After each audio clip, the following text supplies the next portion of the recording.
오늘 오후 말씀은 순종을 통해 바뀐 운명이라는 제목으로 성경 말씀 살펴보고자 합니다.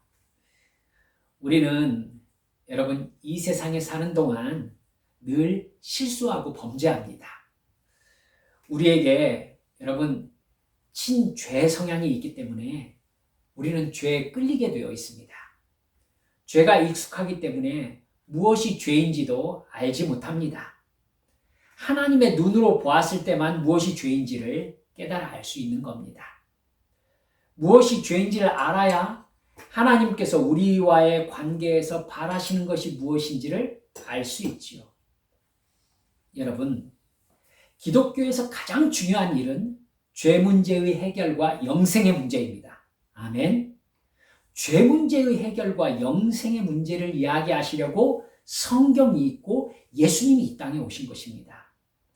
기독교는 이 세상에서 더 잘 사는 옵션을 이야기하는 종교가 아닙니다. 그 이야기는 인간이 만든 신인 우상 종교에서도 많이 하는 이야기입니다. 하나님은 성경에서 늘 영원토록 죽느냐 사느냐, 즉 천국과 지옥, 영생과 멸망에 대해서 말씀하고 있습니다. 창세기 1장에서부터 계시록 마지막 장까지 가득 차 있는 것이 영생에 대한 말씀입니다. 구원에 대한 말씀입니다. 그 방법으로 예수 그리스도의 십자가 대속의 죽음과 부활을 믿음으로 말미암아 구원받을 수 있다. 이 이야기를 창세기부터 계시록까지 계속 말씀하시거든요. 그런데 오늘날 교회는 그 말씀 속에서 내가 뭘 받아 누릴 수 있는가만 그걸 찝어서 끄집어내서 그걸 설교하고 그것에 아멘하면서 살고 있어요. 여러분, 예수님의 십자가 이야기와 죽음, 고난, 생명, 영생, 죄 이야기가 기독교의 가장 근본을 이루는 말씀입니다. 그러나 이 시대의 크리스천들은 교회가 잘못 가르치는 바람에 죄와 생명 이야기 듣기를 싫어합니다. 하나님과 죄 이야기는 하지 않고 늘 성공 이야기, 형통 이야기, 건강 이야기, 축복 이야기만 들으려고 합니다. 그것은 여러분 예수 믿기를 거부하는 마음이라는 걸, 그것은 기독교가 아니라는 걸 우리 한빛 성도들 철저하게 인식하시기 바랍니다. 기독교가 아니에요. 기독교가 아닙니다. 기독교가 기독교 있을 수 있을 때는 하나님 앞에서 죄 문제를 해결하고 영생을 받을 때뿐입니다. 우리는 성경에서 죄 문제를 하나님께서 어떻게 다루시는지를 배워야 하고 알아야 합니다. 그리고 실천해야 되는 겁니다.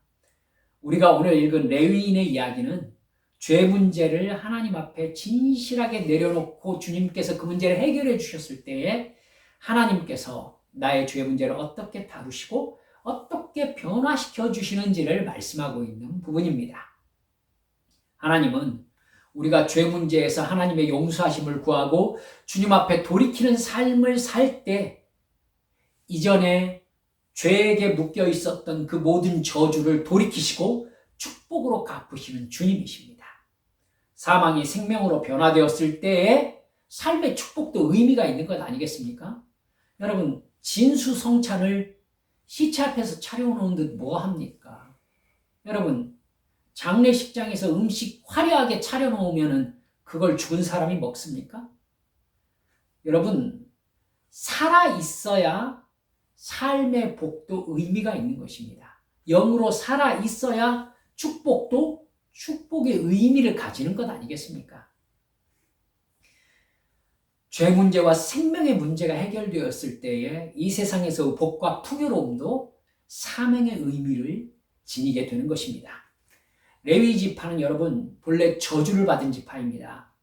레위 지파가 저주받은 지파예요. 그러나 하나님의 은혜와 자비로 그 저주가 축복으로 바뀌었습니다. 왜 레위 지파가 저주를 받았을까요? 그리고 어떻게 그 저주가 축복으로 바뀌었을까요? 어쩌면 아시는 분 계실지도 모르겠습니다만 한번 다시 살펴보십시다. 레위는 야곱의 세 번째 아들입니다. 성격이 거칠고 잔인하게 묘사됩니다.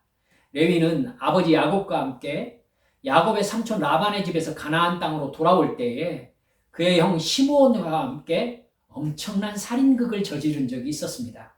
여러분 기억하고 계시죠? 그 일 때문에 다른 아들들이 다 축복을 받을 때에 여러분 시몬과 레위만 저주를 받았습니다. 그 불행한 일은 야곱의 가족이 세겜에 머물고 있을 때 발생했습니다. 야곱의 가족이 세겜에 머물고 있을 때 야곱의 딸 디나가 그곳 세겜성 축제에 아마 참여했던 것 같습니다.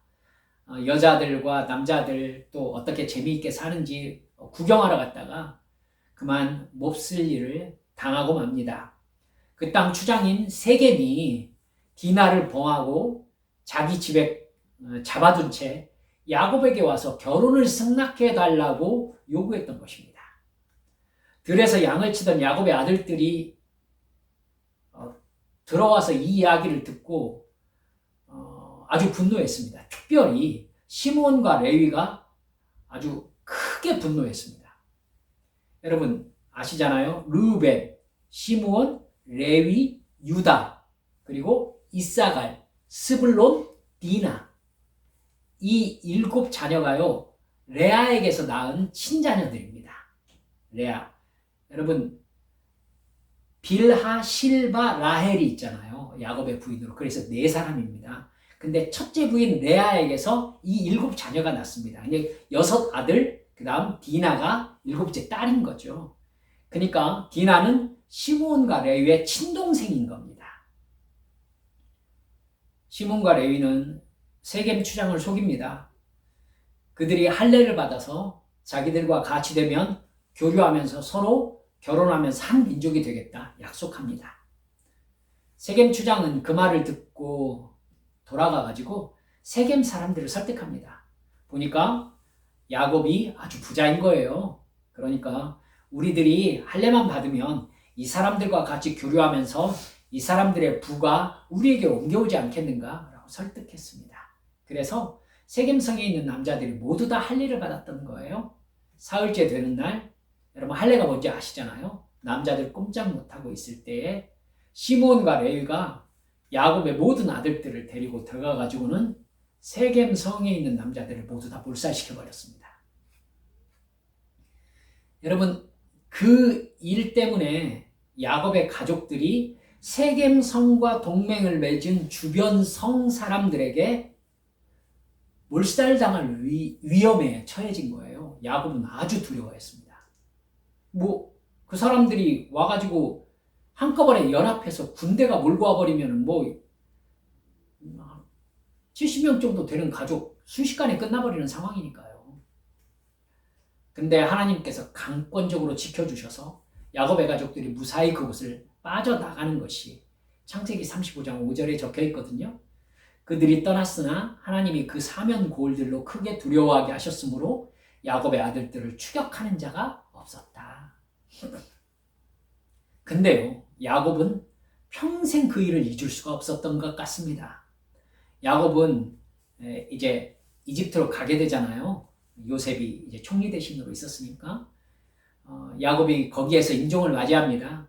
12 아들들을 불러 모으고 성령의 감동함을 받아서 그들의 장래를 예언하며 축복합니다.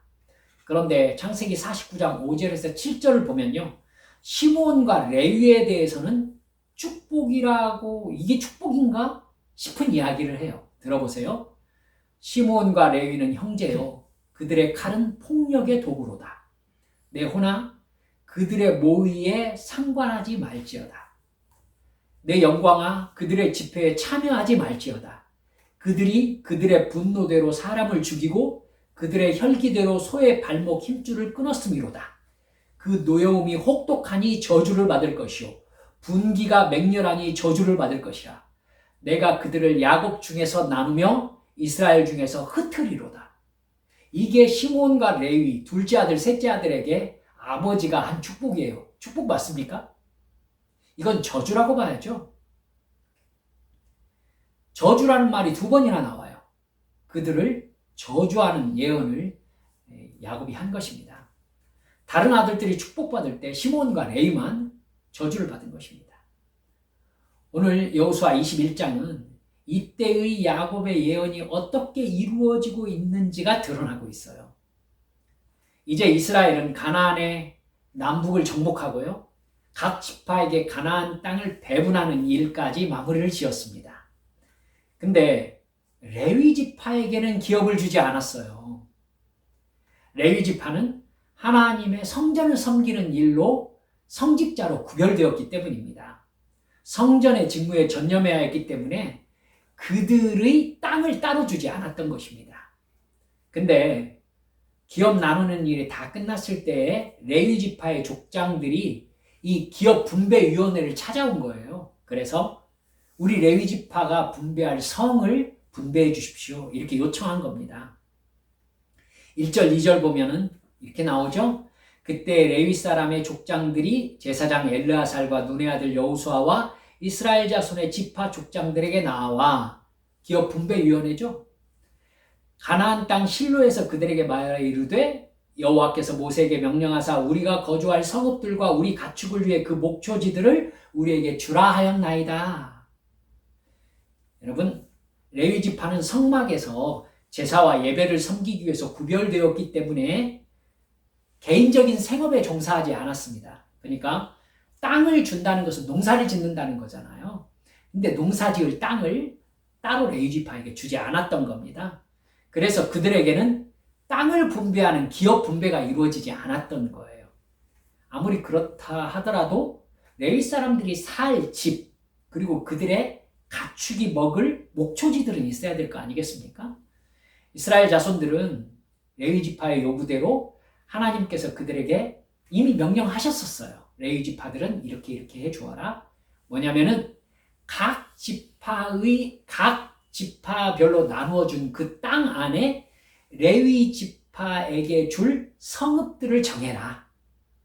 그래서 그 지파 안에 있는 레위 족속들이 살 성읍에서 레위 지파들이 살게 해라. 이렇게 하나님께서 말씀하셨던 겁니다. 여러분, 레위 지파가 야곱이 저주하면서 얘기했듯이 자기들끼리 지파들끼리 모여 사는 게 아니라 어떻게 됐어요? 이스라엘 중에 흩트리로다. 네, 그러니까 각 지파별로 레위인에게 할당된 성읍에 가가지고 흩어져서 레위 지파가 살게 되었던 겁니다.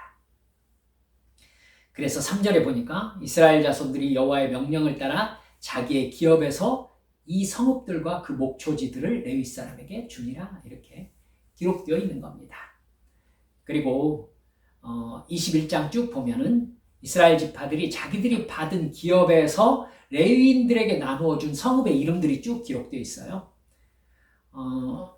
각 지파들 안에서 그 지파들의 성읍 몇 개씩을 이렇게 받았거든요. 그러니까 레위 지파는 각 지파 안에 섞여서 이제 살게 되었던 것이죠. 레위 지파가 이스라엘 지파들에게서 받은 성읍은 총 48개, 48성읍이었습니다. 레위 사람들이 이스라엘 자손의 기업 중에서 받은 성읍들은 모두 48성읍이요 또 그 목초지들이라 라고 41절에 나와 있습니다. 레위인들은 다른 지파들처럼 자기 지파들끼리 모여 살지 못하고 이스라엘 각 지파 중에 이렇게 흩어져 살게 되었던 겁니다. 야곱이 예언한 것이 성취되었던 것이죠. 근데 여러분, 이게 야곱은 저주로 선포했는데 여러분 21장의 배경을 보면요, 레위인들이 이스라엘 각 지파 가운데 흩어져 사는 것이 저주가 아니라는 것을 우리가 알 수 있습니다. 레위인들은 그의 형제들 가운데 살면서 백성들에게 율법을 가르치고 하나님을 섬기는 일을 지도하는 성직자의 직무를 수행했기 때문입니다. 그러니까 레위인들은 백성의 지도자요 어른으로 인정받고 대접받게 된 것이었죠. 그리고 하나님만을 전적으로 섬기는 일에 종사하게 되었습니다. 그들은 기업을 받지 못했기 때문에 각 지파가 주는 11조를 받아서 생활하게 되었습니다. 이게 오히려 레위 지파의 영광이요 축복이 된 것이죠.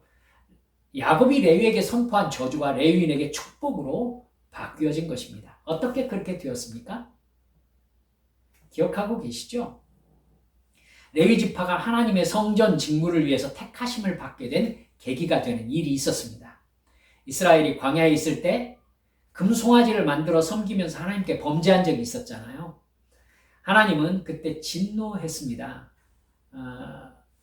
모세가 시내산에서 십계명 돌판을 가지고 내려왔을 때였었잖아요. 그렇죠? 모세는 십계명 돌판을 깨버렸고 모세가 신에 서가지고 이렇게 소리를 지릅니다. 출애굽기 32장에 나오거든요. 이에 모세가 진 문에 서서 이르되 누구든지 여호와의 편에 있는 자는 내게로 나오라 이렇게 소리를 질렀습니다.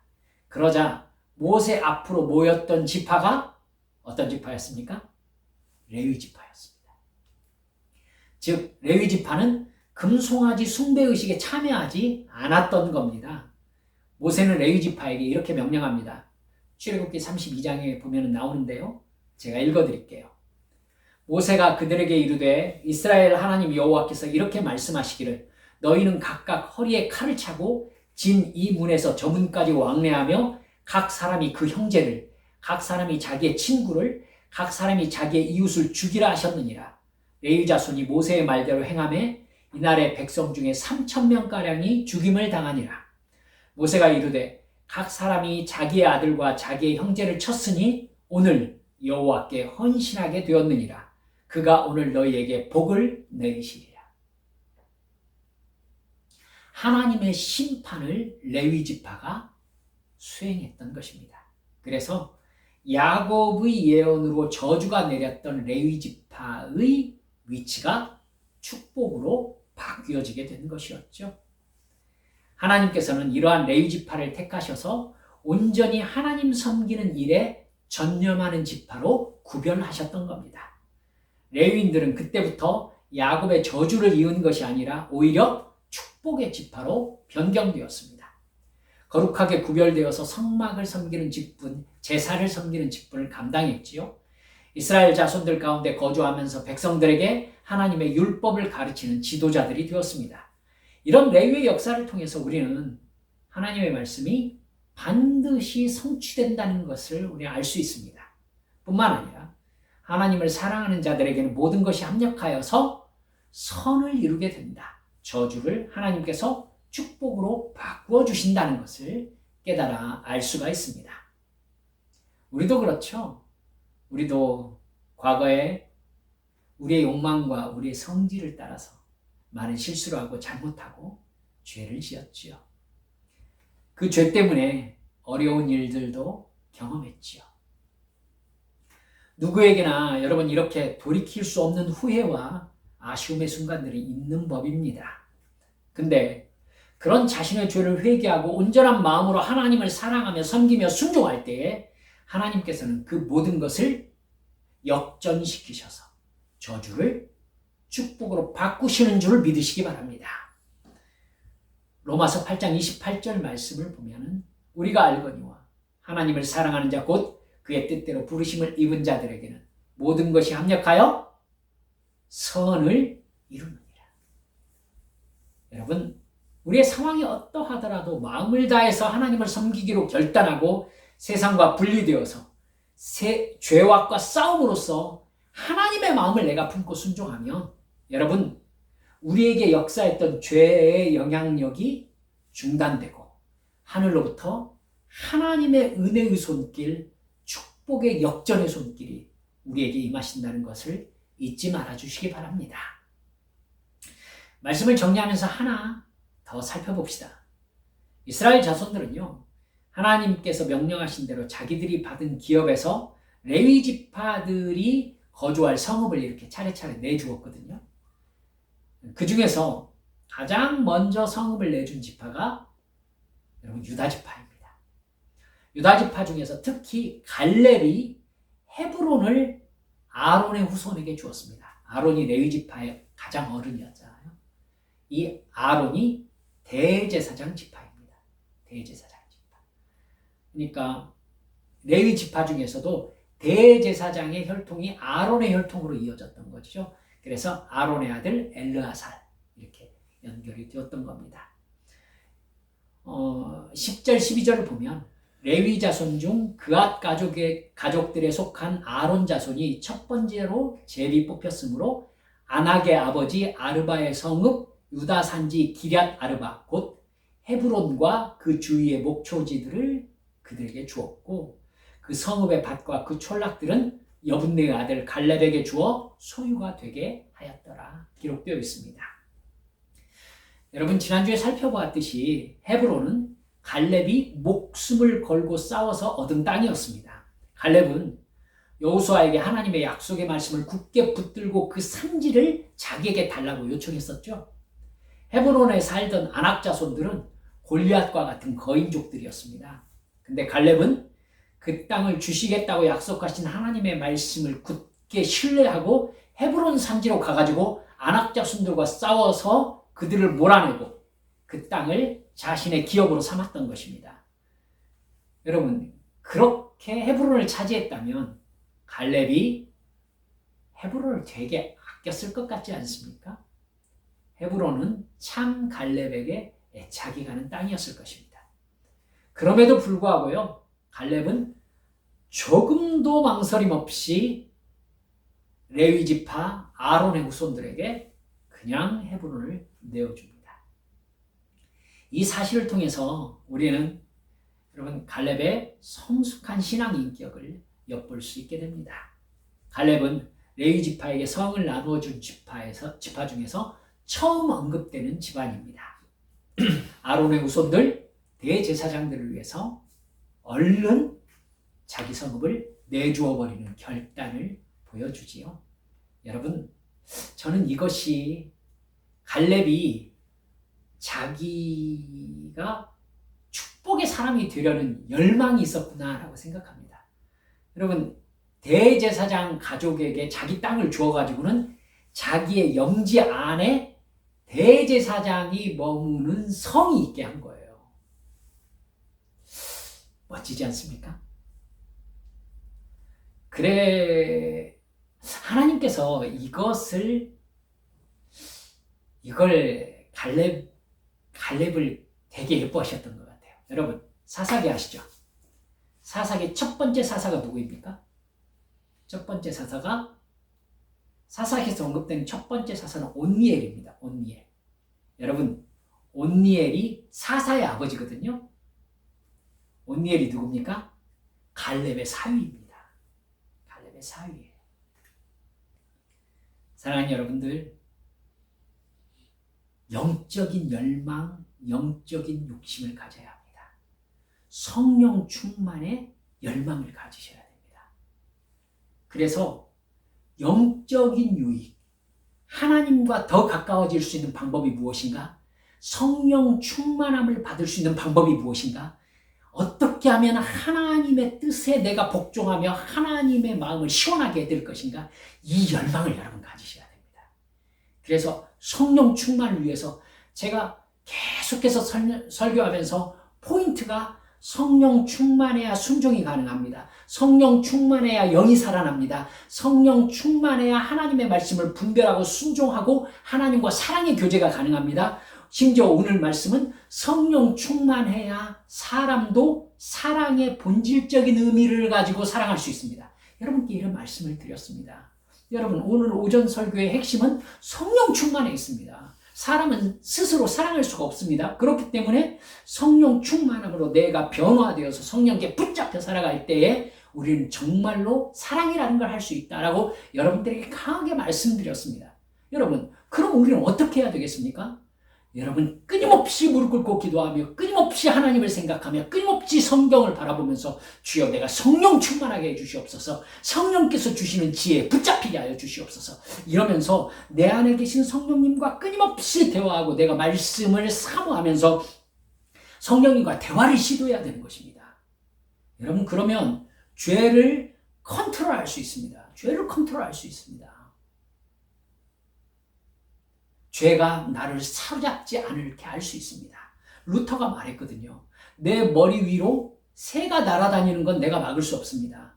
하지만 그 새가 내 머리 위에 둥지를 짓는 것은 막을 수 있습니다.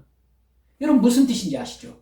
우리 마음 안으로 죄의 생각이 훅훅 지나다니는 것, 그리고 내 안에 죄책감이 드는 것 막을 수 없습니다. 어떻게 막습니까? 하지만 그 죄를 행동으로 옮기지 않을 수는 있습니다. 성령께서 나를 붙잡아 주시면 죄가 네 머리 위에 둥지를 틀려고 한다는 것을 우리는 깨달아 알 수 있기 때문입니다. 여러분, 그렇기 때문에 우리는 성령 충만함을 받지 못하면 죄가 내 머리 위에 둥지를 짓는 것조차 깨닫지 못하는 어리석은 사람들이라는 걸 깊이 알아야 됩니다. 그래서 하나님의 성령께 붙잡혀가지고 내가 순종하며 나아갈 때라야만이 하나님께서 나를 이곳에 있게 하신 이유, 하나님께서 나에게 지금 뭐라고 하시는지, 내가 무엇을 하는 것이 의를 행하는 것인지 깨달아 알고 행동으로 옮길 수 있게 되는 것입니다. 이 길이 바로 진짜 축복의 길이죠. 그 사람에게 돈이 있든지 없든지 그 사람에게는 하늘의 평안이 넘치게 될 것입니다. 여러분, 그 사람에게 주어지는 돈, 그 사람에게 주어지는 건강, 그 사람에게 주어지는 인맥, 그 사람에게 주어지는 어떤 세상의 위치, 모두 다 여러분 사명의 도구가 될 것입니다. 할렐루야. 여러분, 이걸 위해서 하나님께서 우리에게 뭔가를 맡기시는 것 아닙니까? 여러분, 성령 충만하지 않은 사람한테 돈을 주어 보십시오. 그러면 그 돈은 어디에 쓰이겠습니까? 육신의 욕망을 이루는 데 쓰이는 것입니다. 그러면 죄를 짓지요. 하지만 성령 충만한 사람이 돈을 가지면 그 돈은 하나님의 하나님 되심을 드러나는 멋진 도구가 되는 것입니다. 여러분, 이게 기독교인들이 받는 축복입니다. 그렇기 때문에 성경에 다윗과 솔로몬의 부함이 축복으로 언급되어 있는 겁니다. 사랑하는 우리 성도 여러분들이요, 성령 충만하십시오. 그러면 우리가 가진 돈이 거룩해집니다. 우리가 있는 위치가 거룩해집니다. 우리의 건강이 거룩해집니다. 여러분, 하나님의 축복 가운데 우리가 행복해집니다. 성령 충만함을 받으면 진짜 사랑다운 사랑을 할 수 있습니다. 여러분, 그 사람의 샘플로 지금 갈렙을 하나님께서 말씀하고 계신 것입니다. 갈렙의 집안이야말로 성경에서 명문 가정 중에 하나 아니겠습니까? 여러분, 우리 가정이 하나님을 섬기며 내가 성령 충만함의 믿음의 전통을 물려주었을 때 여러분, 나로부터 말미암는 믿음의 명문 가정이 세워지는 것입니다. 그러면 그 가정에 하나님께서 축복의 명문을 이어가시게 되는 것임을 믿으시기 바랍니다. 여러분, 다윗에게 뭐라고 하셨습니까? 내가 네 집을 세우리라. 할렐루야. 여러분, 다윗이 하나님께 하나님, 제가 하나님의 집을 세우겠습니다. 그러니까 하나님께서 네가 내 집을 세운다고? 이 땅 전체가 내 발등상이다. 그건 내 이름을 둘 집은 네 아들에게 지게 하여라. 그 대신 내가 너의 집을 세워주리라. 이게 하나님의 사랑입니다. 이게 하나님의 축복입니다. 우리가 그렇게 주님께 집중해서 주님의 말씀만 순종하려고 그저 주님 앞으로 달려갈 때 하나님께서 우리에게 뭐라고 하십니까? 여러분, 내가 네 집을 세워주리라. 내가 너를 책임져 주리라. 네가 나를 바라보았으니 내가 너를 바라보리라. 네가 내 앞에 바로 서기를 원했으니 내가 너를 세워주리라. 여러분, 이 믿음, 이 축복 경험하시는 우리 믿음의 성도들 모두 되어주시기를 예수님의 이름으로 축원합니다. 함께 우리 기도합시다. 사랑하는 성도 여러분들, 생각해보면 우리의 헌신, 우리가 하나님께 드리는 것, 그것보다 하나님께서 우리에게 주신 것이 훨씬 큽니다. 거기에서 벌써 재기 시작하면요, 그릇이 안 되는 거예요. 갈렙 멋있는 사람입니다. 레위 집안이 이렇게 바뀌어가는 축복의 순종을 보십시오. 주님, 순종하겠습니다. 주님 앞으로 나아가겠습니다. 저는 이런 악한 죄의 성향이 있지만 주님, 이거 맡아주십시오. 성령님 가르쳐 주십시오. 계속 얘기해 주십시오. 제가 싸우겠습니다. 그래서 어느 날 그만하면 되었다 하시면서 그 죄로부터 나를 자유롭게 하실 때, 그렇습니다. 주님께서 나를 세우실 것입니다.